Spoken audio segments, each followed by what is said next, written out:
بسم الله الرحمن الرحيم. يا علي يا عظيم يا غفور يا رحيم، أنت الرب العظيم الذي ليس كمثله شيء وهو السميع البصير. وهذا شهر عظمته وكرمته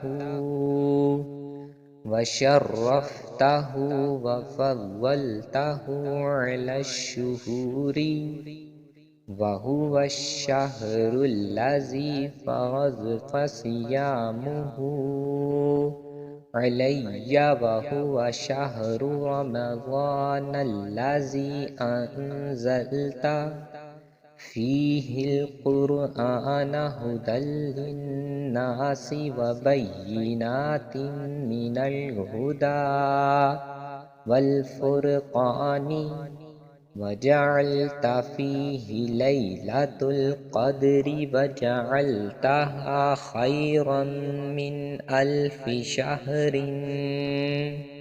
فيا ذا المن ولا يمن عليك من علي بفكاك رقبتي من النار، في من تمن عليه وأدخلني الجنة برحمتك يا أرحم الراحمين.